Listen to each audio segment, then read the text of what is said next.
Hello students. तो बेटा last video में हमने डिस्कस करा था एप्लीकेशन ऑफ इम्पल्स। हमने उसमें इम्पल्स की एप्लीकेशंस कराई थी and the derivation of the Newton third law that the F reaction is the equal and opposite reaction. हमने इसकी मैथमेटिकल फॉर्म को डेराइव करा था with the help of Newton's second law. तो now we have start the applications of the Newton third law. ठीक है, अब हम स्टार्ट करेंगे न्यूटन थर्ड लॉ की एप्लीकेशंस। देखो, थर्ड लॉ की एप्लीकेशन सबसे फर्स्ट है वॉकिंग ऑन रोड। हम किसी भी रोड पर, फ्लोर पर, ग्राउंड पर किस तरीके से चल पाते हैं। ठीक है, तो देखिए बेटा किस तरीके से हम ग्राउंड पर चल पाते हैं।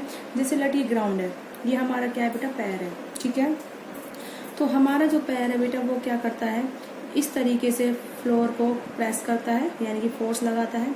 तो a person press the ground in backward direction. क्या करता है, कोई भी पर्सन ग्राउंड को बैकवर्ड डायरेक्शन में प्रेस करता है। ठीक है, इन द बैकवर्ड डायरेक्शन। ठीक है, in the backward direction press करता है ग्राउंड को बैकवर्ड डायरेक्शन में। ठीक है, तो उसको हम क्या बोलते हैं, एक्शन। क्या बोलते हैं बेटा, एक्शन बोलते हैं। और उसके अपोजिट में जो हमें मिलता है दैट इज द रिएक्शन। क्या होता है वो, रिएक्शन। तो इस रिएक्शन को हम दो कंपोनेंट में ब्रेक करते हैं, एक हॉरिजॉन्टल एक वर्टिकल। तो जो हॉरिजॉन्टल कंपोनेंट है ये हमें क्या हेल्प करता है, फॉरवर्ड डायरेक्शन को में मूव करने में। किस में हेल्प करता है बेटा, ये फॉरवर्ड डायरेक्शन को मूव करने में।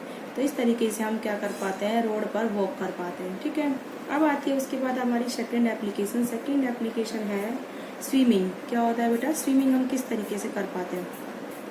स्विमिंग में बेटा क्या होता है, कोई भी पर्सन क्या करता है, वाटर को बैकवर्ड डायरेक्शन में क्या करता है, उसको पुश करता है। कभी भी आपने देखा हो, जब भी कोई भी पर्सन स्विम करता है अपने हाथों से पानी को पीछे की ओर धकेलता है, तो उसको हम क्या बोलते हैं बेटा, एक्शन बोलते हैं। क्या बोलते हैं उसको हम, एक्शन। फिर जो वाटर होता है, हमारे हाथ ने पानी पर फोर्स करके पीछे करा, उसको पुश करा वाटर को, उसको एक्शन बोला। फिर वाटर क्या करता है, अपोजिट में क्या लगाता है, फोर्स लगाता है। ठीक है, हमने वाटर को पीछे की ओर पुश करा तो वाटर हमें क्या करता है, आगे की ओर पुश करता है। ठीक है, आगे की ओर, तो उसको हम क्या बोलते हैं, रिएक्शन। ठीक है, तो जो वाटर जो इक्वल फोर्स लगाता है बॉडी पर, हमारे आगे की तरफ लगाता है, जिससे कि स्विमर क्या कर पाता है बेटा, स्विमिंग कर पाता है। ठीक है, स्विमर स्विम कर पाता है। तो this is the application of the Newton third law in the swimming. ठीक है, अब इसके बाद आपका आता है बेटा फायरिंग फ्रॉम ए गन। क्या आता है बेटा, नेक्स्ट एप्लीकेशन आती है आपकी फायरिंग फ्रॉम ए गन। आप चाहो तो स्विमिंग को लिख सकते हो, एक्शन रिएक्शन क्या है, swimmer push the water, swimmer push the water backward, उसको हम क्या बोलते हैं बेटा, एक्शन। ठीक है, मैं एक्शन रिएक्शन की फोर्स लिख रही हूँ यहाँ पर। एंड द वाटर,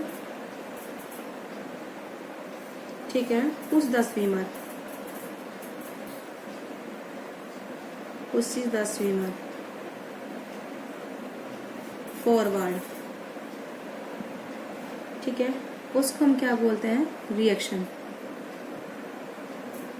ठीक है, ऐसे ही person press the ground in backward direction, इसको हम बोलते हैं एक्शन। ठीक है, then ground push the person in forward direction,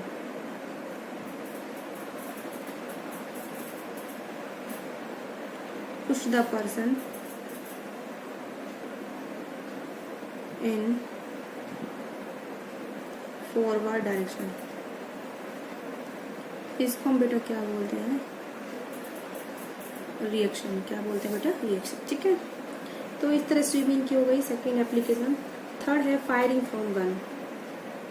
third बेटा एप्लीकेशन है आपकी फायरिंग फ्रॉम गन। देखो, फायरिंग फ्रॉम गन होती है, हम जब भी गन को फायर करते हैं तो बुलेट जो आगे की तरफ मूव करता है, क्या करता है, बुलेट फॉरवर्ड डायरेक्शन मूव करता है, उसको तो बेटा हम बोलते हैं reaction.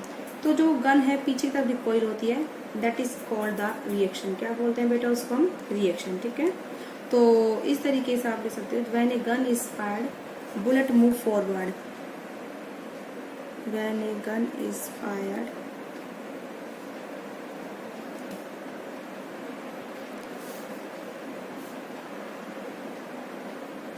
Bullet moves forward.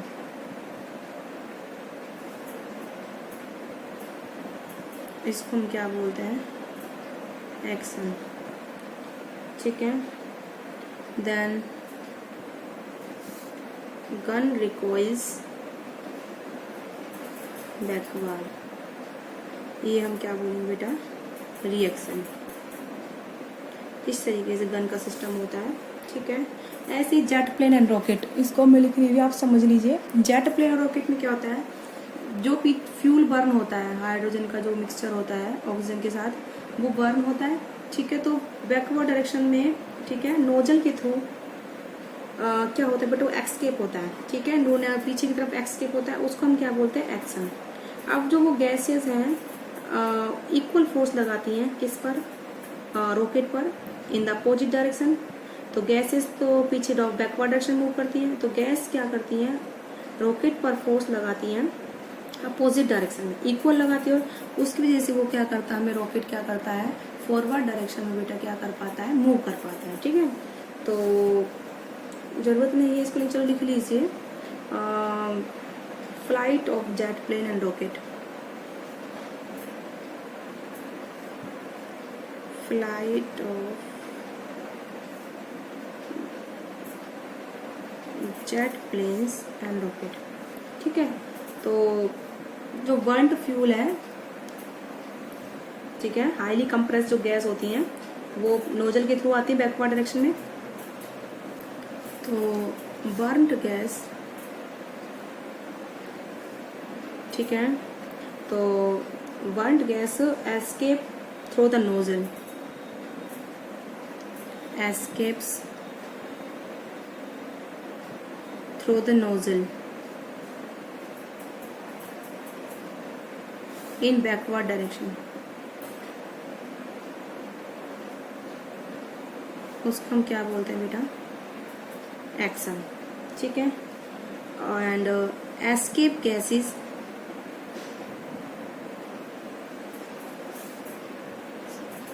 Push jet in forward direction, jet in forward direction, उसको हम क्या बोलते हैं बेटा, रिएक्शन। क्या बोलते हैं उसको बेटा, रिएक्शन, ठीक है। इस तरीके से तो ये जो हमारी थी एप्लीकेशन थी न्यूटन थर्ड लॉ की।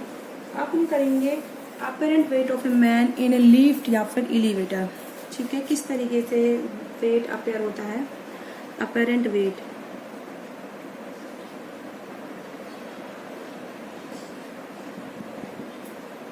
ठीक है, of a man in lift या फिर एलिवेटर, ठीक है। तो हमारा सपोज ये पर्सन का मास कितना m है, उसका एक्चुअल वेट कितना है mg।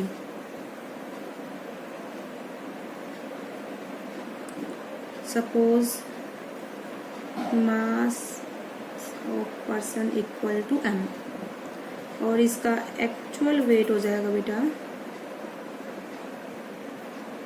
Is equal to mg, ठीक है।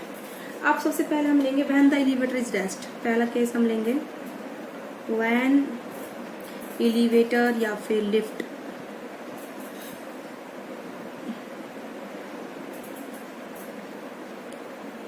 इज एट रेस्ट, ठीक है। जब एलिवेटर क्या होता है बेटा, रेस्ट पर होता है। इसका डायग्राम मैं पीछे ड्रॉ कर देती हूँ, ठीक है। तो इस तरीके से एलिवेटर है, ठीक है। तो इसका ये कोई मैन जैसे भी है वेट है, इसका वेट कितना है mg, ठीक है। एलिवेटर पर पर्सन है इस तरीके से। तो रिएक्शन लगेगी बेटा फॉरवर्ड डायरेक्शन में r, ठीक है। तो इस टाइम एक्सेलरेशन कितना होगा, 0, क्योंकि लिफ्ट क्या है बेटा, रेस्ट पर है। क्या है बेटा, रेस्ट में। तो ये तो हो गया बेटा रिएक्शन, ठीक है। और ये हो गया वेट उसका mg, ठीक है। तो इस तरीके से एक्सेलरेशन उसका 0, जब एलिवेटर रेस्ट पर है तो एक्सेलरेशन कितना हो जाएगा, एक्सेलरेशन इज इक्वल टू 0। तो पर्सन पर नेट फोर्स कितना हो जाएगा, 0।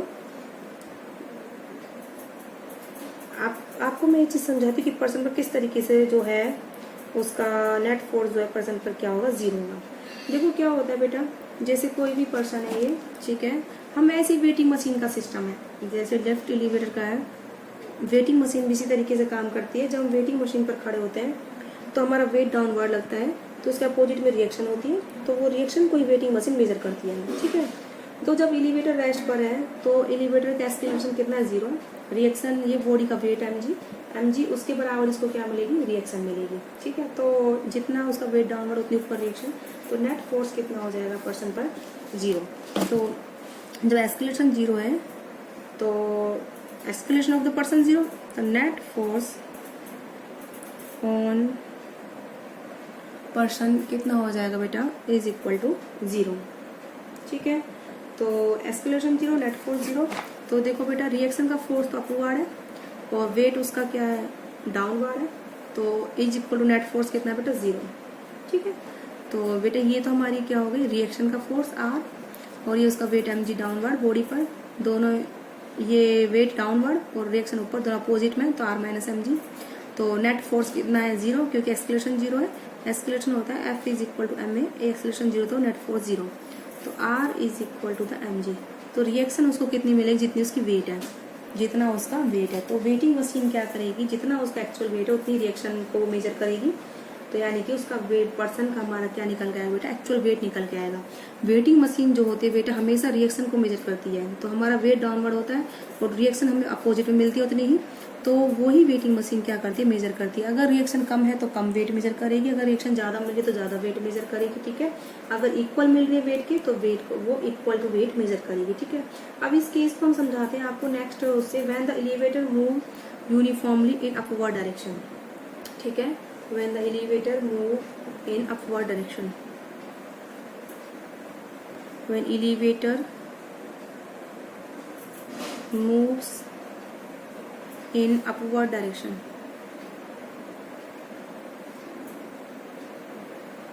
जब भी एलिवेटर क्या करती है बेटा, अपवर्ड डायरेक्शन में क्या करती है, मूव करती है।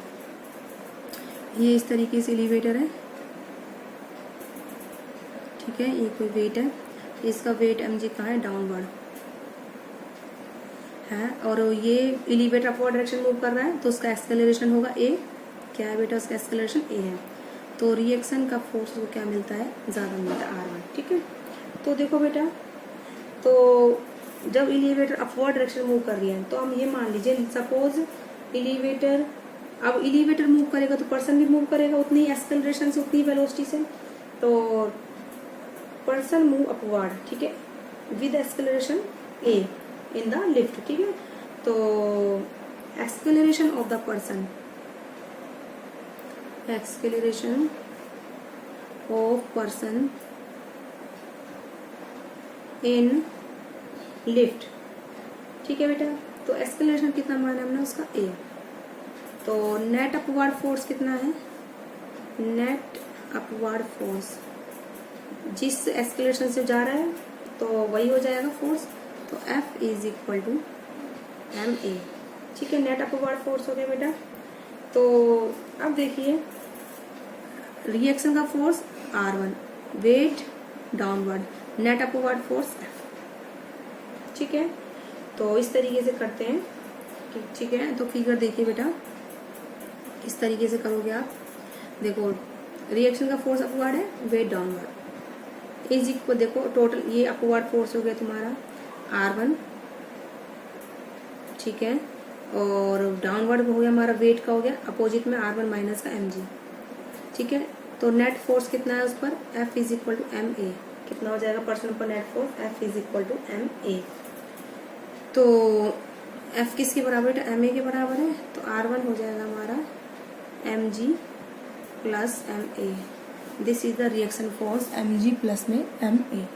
तो इस तरीके से रिएक्शन ज़्यादा मिलती है जब लिफ्ट अपवर्ड डायरेक्शन में जाती है, इसीलिए उसका वेट भी पर्सन का क्या आता है बेटा, ज़्यादा आता है, ठीक है। जब भी मेजर करते हैं वेटिंग मशीन से, उसके एक्चुअल वेट से क्या आता है बेटा, ज़्यादा आता है, ठीक है। इस बात का याद रखना, इस केस में जो रिएक्शन है वो जब लिफ्ट अपवर्ड जाती है तो ज़्यादा मिलता है रिएक्शन, किससे, उसके वेट से। देखो मैंने वेक्टर जो बनाया है रिएक्शन का, उसके वेट से क्या बनाया है, बड़ा बनाया है, यानी कि रिएक्शन ज़्यादा है, उसका वेट जो उससे कम है, ठीक है। तो एपरेंट वेट क्या होता है, पर्सन का इंक्रीज हो जाता है, देयरफॉर, तो क्योंकि वेटिंग मशीन रिएक्शन मेजर करेगी, किसको मेजर करेगी, रिएक्शन को, तो therefore the apparent weight of the person increase from the actual wait, ठीक है। तो the apparent weight of person is more than actual weight। तो अपरेंट वेट बेटा क्या होता है, एक्चुअल वेट से ज्यादा होता है, ठीक है। When the lift is accelerating upward, when lift is accelerating upward, ठीक है। अब है थर्ड केस, जब लिफ्ट क्या कर रही हो, एक्सलेट कर रही हो downward, when lift is accelerating downward, कैसे एक्सलेट कर रही हो बेटा, डाउनवर्ड डायरेक्शन में, ठीक है। तो क्या होता है बेटा, तो सपोज एक्सलेशन कितना है, ए है, तो जब लिफ्ट डाउनवर्ड आएगी तो पर्सन भी डाउनवर्ड आएगा, तो उसका भी एक्सेलरेशन कितना होगा बेटा, लिफ्ट के बराबर होगा। तो suppose acceleration of person, acceleration of person in lift is equal to a, कितना है बेटा, ए के बराबर है, ठीक है, लिफ्ट में। तो यानी कि नेट डाउनवर्ड फोर्स कितना हो गया, क्योंकि वो नेट इस एक्सेलरेशन से नीचे आ रही है ना हमारी लिफ्ट, नेट जो उस पर लिफ्ट का जो एक्सेलरेशन है, देखो ये हमारा ये कोई बॉडी हो गई, ये उसका रिएक्शन आर, ठीक है, ये इसका mg वेट, ठीक है। तो ये R2, ये मैंने R1 बनाई थी ना। तो जो पर्सन है वो लिफ्ट है जो नेट कितने एक्सेलरेशन से आ रही है बेटा, नीचे ए से, ठीक है। तो नेट एक्सेलरेशन ए से आ रही है, तो नेट फोर्स उस पर हो जाएगा ma, कितना हो जाएगा नेट फोर्स ma। तो net force on the person,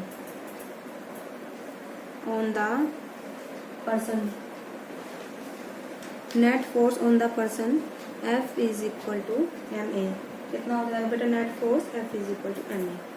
अब वो देखो बेटा नेट फोर्स F है, तो वो नेट कितना होगा, वेट mg, ठीक है। उसको रिएक्शन कम मिलती है जब लिफ्ट डाउनवर्ड आता है, तो mg माइनस का R2, ठीक है, mg माइनस का R2। तो हमारा R2 हो जाएगा mg माइनस F, और F किसके बराबर है बेटा, ma।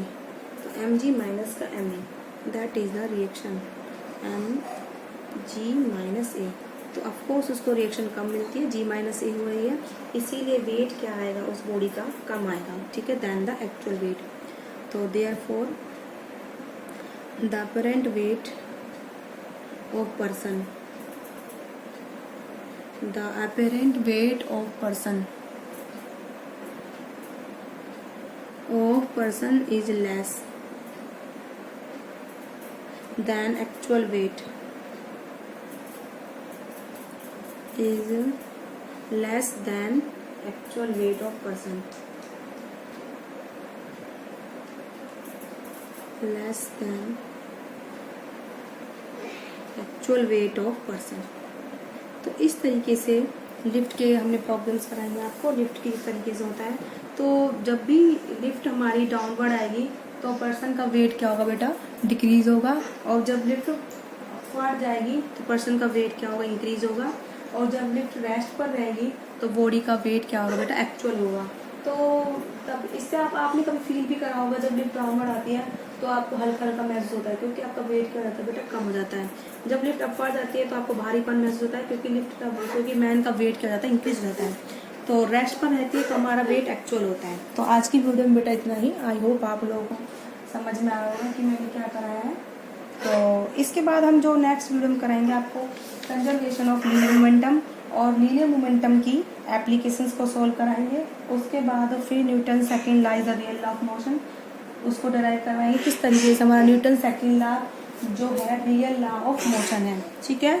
तो application of Newton third law and the weight of the person in the lift और एलिवेटर, ये सब हमने आपको डिस्कस कराया है। आई होप आप लोगों को समझ में आया होगा।